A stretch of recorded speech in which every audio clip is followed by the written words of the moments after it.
Israel middle east का एक ऐसा देश जिसे अपने आयरन डोम कवच पर इतना भरोसा था कि उसने लेबनान, गाजा पट्टी, जॉर्डन और सीरिया जैसे अपने पड़ोसी देशों की नाक में दम कर रखा था।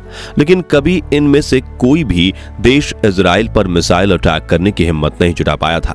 मगर 7 अक्टूबर 2023 के दिन कुछ ऐसा हुआ जो देख पूरी दुनिया दंग रह गई। इजराइल के दुश्मन हमास ने गाजा से 20 मिनट में एक के बाद एक करके 5000 मिसाइल्स फायर की और इजराइल का आयरन डोम फेल हो गया, जिससे मिसाइल सीधा इजराइल के नागरिकों के ऊपर बरसने लगी, जिससे 1400 इजरायली नागरिक ने अपनी जान गंवा दी। लेकिन हमास ने ऐसी तो क्या तरकीब अपनाई कि दुनिया का सबसे सुरक्षित कवच माने जाने वाला इजराइल का आयरन डोम में छेद हो गया। आखिर ये आयरन डोम कैसे बनता है और क्या इजराइल हमास की जंग में अब पुतिन की बख्तरबंद सेना की एंट्री होने वाली है? जानने के लिए पूरा वीडियो जरूर देखिए। दोस्तों, आयरन डोम को दुनिया का सबसे शक्तिशाली एयर डिफेंस सिस्टम माना जाता है, जिसका सक्सेस रेट 90% है। यानी कि अगर आयरन डोम को सामने से 100 रॉकेट आते हुए दिखते हैं तो वो 90 को हवा में ही ब्लास्ट कर देता है। साल 2011 में जब इजराइल का अपने पड़ोसी देशों के साथ तनाव चल रहा था, तब इजराइल ने खुद को एयर स्ट्राइक से बचाने के लिए आयरन डोम डिजाइन किया था, जिसकी कुल लागत $3 बिलियन थी, जिसमें से $1.6 billion United state of America ने दिए थे। क्योंकि सालों से इजराइल और अमेरिका के संबंध काफी अच्छे हैं, आयरन डोम 4 किलोमीटर से लेकर 70 किलोमीटर की डिस्टेंस तक मौजूद मिसाइल का अंदाजा लगा लेता है और उनके सामने अपनी मिसाइल फायर करके उसे हवा में ही नष्ट कर देता है। आपको बता दें कि इजराइल ने अपने देश के चप्पे चप्पे पर आयरन डोम डिफेंस सिस्टम को इंस्टॉल कर रखा है ताकि पूरे इजराइल के ऊपर डिफेंस का एक कवच बन जाए। यहाँ गौर करने वाली बात यह है कि जब भी कोई दुश्मन भीड़ भाड़ वाले इलाके में मिसाइल फायर करता है तो आयरन डोम तुरंत ही उसके सामने अपनी मिसाइल फायर करके उसे हवा में ही ब्लास्ट कर देता है। इस मिसाइल को इंटरसेप्टर मिसाइल कहते हैं और इजराइल के लोग इसे तामीर मिसाइल कहकर पुकारते हैं। आयरन डोम के एक लॉन्चर को बैटरी भी कहा जाता है और हर एक बैटरी में 60 से 80 तामीर मिसाइल्स होती हैं और इजराइल के पास ऐसे कुल 10 बैटरीज हैं। दोस्तों, आयरन डोम की एक बैटरी 60 स्क्वायर मील के एरिया को प्रोटेक्ट करती है, जबकि इजराइल के कुल एरिया 9000 स्क्वायर मील के करीब है। इसलिए इन 10 बैटरीज को ज्यादा पॉपुलेशन वाले इलाके के पास इंस्टॉल किया गया है और पिछले 10 सालों में इजराइल पर कोई देश एयर स्ट्राइक नहीं करता, क्योंकि आयरन डोम इंस्टॉल होने के बाद मार्च 2012 में जब गाजा ने इजराइल पर मिसाइल फायर की थी, तब आयरन डोम ने उन मिसाइल्स को सफलतापूर्वक हवा में नष्ट कर दिया था। इससे इजराइल का यह डिफेंस सिस्टम सुर्खियों में आया था और दुनिया इसे इजराइल डिफेंस सिस्टम की रीढ़ की हड्डी मानने लगी। तो अब सवाल आता है कि इस बार आयरन डोम कैसे फेल हो गया? तो इसे लेकर इजराइल डिफेंस फोर्स ने अभी तक कोई ऑफिशियल बयान नहीं दिया है, लेकिन एक्सपर्ट्स का कहना है कि 7 अक्टूबर के दिन हमास ने केवल 20 मिनट में इजराइल पर 5000 रॉकेट दागे थे। वहीं हमास के रॉकेट की दिशा और रफ्तार तय नहीं रहती, इसलिए उन रॉकेट्स की ट्रेजेक्टरी को समझने में आयरन डोम को दिक्कत हुई और इजराइल के आयरन डोम बैटरी में करीब 600 से 800 तामीर इंटरसेप्टर मिसाइल थी, इसलिए वो इतने कम समय में लॉन्च हुई, इतना ज्यादा मिसाइल को काउंटर नहीं कर पाया गया। यानी कि हमास ने पूरी प्लानिंग करके आयरन डोम की क्षमता से ज्यादा रॉकेट्स को इजराइल की तरफ दाग दिया था, जिससे आयरन डोम सिस्टम कमजोर पड़ गया और मिसाइल इजराइल पर बरसती चली गई। साथियों, यहाँ गौर करने वाली बात यह है कि इजराइल के पास जो एडवांस आयरन डोम तकनीक है, उसकी एक बैटरी में करीब 60 से 80 इंटरसेप्टर मिसाइल होती है और उनमें से सिर्फ एक मिसाइल की कॉस्ट ही $60,000 है। इसके अलावा advance launch system, artificial intelligence, trajectory locator system और लॉन्चिंग सिस्टम को ऑपरेट करने में भी लाखों डॉलर खर्च होते हैं। इसलिए आयरन डोम कवच की एक बैटरी यानी लॉन्चर को ऑपरेट करने का खर्चा $50 मिलियन के करीब है।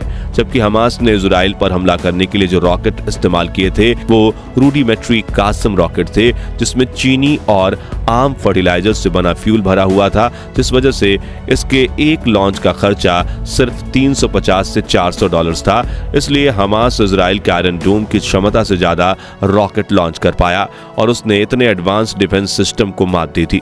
लेकिन यहाँ गौर करने वाली बात यह है कि आयरन डोम ने हमास की कई मिसाइल्स को आकाश में ही मात दे दी थी। अगर इजराइल के पास इंटरसेप्टर मिसाइल नहीं होती तो शायद अचानक से हुए हमले से भी और ज्यादा नुकसान हो जाता। आपको बता दें कि हमास के अटैक के बाद जवाबी हमले में इजराइल ने भी गाजा पट्टी पर हजारों मिसाइलें दागी, जिससे गाजा के हजारों नागरिक मारे गए थे। इसके बाद मीडिया के सामने इजराइल डिफेंस फोर्स ने कहा था कि हम दुनिया के नक्शे से आतंकवादी संगठन हमास के इलाके यानी गाजा पट्टी का नामो निशान ही मिटा देंगे। मगर हमास के आतंकवादियों ने 200 इजरायली नागरिकों को बंधक बनाकर गाजा में छिपा रखा है, इसलिए इजराइल अब गाजा पर एयर स्ट्राइक नहीं कर पा रहा है। लेकिन इसी बीच 17 अक्टूबर की शाम को गाजा के हॉस्पिटल पर 10 मिसाइल्स गिरती हैं, जिससे 500 बेकसूर फिलिस्तीनी नागरिकों की जान चली जाती है।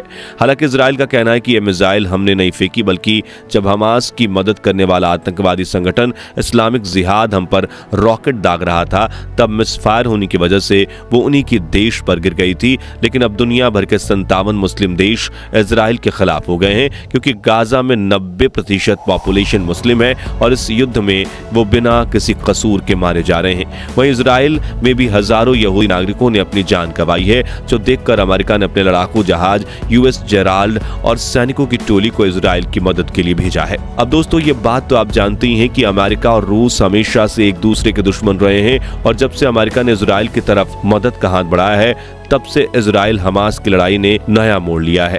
जी हां, गाजा स्ट्रिप्स के अस्पताल पर हुए अटैक से रूस काफी गुस्से में आ गया है और रूस ने यूनाइटेड नेशंस से यह अपील की है कि अगर इजराइल ने यह अटैक नहीं किया तो सबूत दिखाएं। उन्होंने कहा है कि अगर इजराइल की कोई गलती नहीं है तो वो सैटेलाइट इमेज दिखाए, और इजराइल का पार्टनर यानी अमेरिका जितना जल्दी ऐसा करेगा उतना ही अच्छा रहेगा। यानी यहाँ रूस ने बंद शब्दों में अमेरिका को धमकी दे दी है कि अगर तुम इजराइल का साथ दे रहे हो और उसने हॉस्पिटल पर अटैक किया है तो हम भी गाजा के साथ खड़े होंगे। हालांकि अब तक रूस ने हमास से बातचीत नहीं की है, लेकिन उन्होंने ईरान से बात की है, क्योंकि ईरान के प्रेसिडेंट इब्राहिम रईसी भी पुतिन की तरह ही अमेरिका विरोधी हैं, और ऐसे में अगर रूस ईरान का साथ देता है तो इजराइल बड़ी मुसीबत में आ जाएगा, क्योंकि ईरान और इजराइल का कॉन्फ्लिक्ट सालों से चल रहा है, जबकि पर्दे के पीछे ईरान ही हमास, हिजबुल्लाह और सीरिया के जिहादी संगठनों के साथ बातचीत करता रहता है। ऐसे में रूस अपने सोल्जर्स को गाजा पट्टी में उतारेगा। लेबनान बॉर्डर पर हिजबुल्लाह तैयार बैठा है। यहाँ जॉर्डन भी इजराइल से काफी गुस्सा है, और सीरिया की तरफ से ईरान इजराइल की तरफ बढ़ेगा, जिससे इजराइल की चारों तरफ घेराबंदी हो जाएगी। और अगर फिर भी इजराइल नहीं रुकता, तो युद्ध विराम यानी सीज फायर नहीं करता, तो फिर ये सब मिलकर इजराइल पर सीधा हमला भी कर सकते हैं। और अगर ऐसा कुछ हुआ तो दूर बैठा अमेरिका भी इजराइल को आसानी से नहीं बचा पाएगा। दोस्तों, जब हमास ने इजराइल पर अचानक से हमला किया तो दुनिया भर के देशों से इजराइल को काफी सिंपैथी मिली। यहां तक कि अरबी इस्लामिक देशों को भी मानना था कि हमास को ऐसा अटैक नहीं करना चाहिए था, लेकिन फिर इजराइल ने बॉर्डर से गाजा पट्टी पर बिजली, पानी, खाना और दवाइयों की सप्लाई बंद कर दी, और इजराइल के हमलों में गाजा के कई फिलिस्तीनी सिविलियंस मारे गए।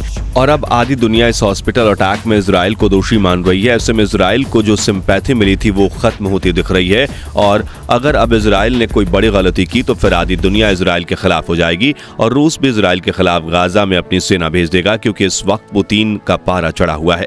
तो दोस्तों, इस जंग में आप इजराइल और फिलिस्तीन में किसे सपोर्ट कर रहे हैं, और इस महायुद्ध के बारे में आपकी सोच क्या है, कमेंट करके जरूर बताइए। और ये सटीक जानकारी पसंद आई हो तो वीडियो को लाइक और शेयर करके हमारे सपोर्ट में आइए। साथ ही ऐसे ही नॉलेजेबल वीडियोस देखते रहने के लिए हमारे चैनल को सब्सक्राइब करके पास वाली घंटी जरूर बजा दीजिए, और फेसबुक पेज पर फॉलो करना मत भूलिएगा। धन्यवाद।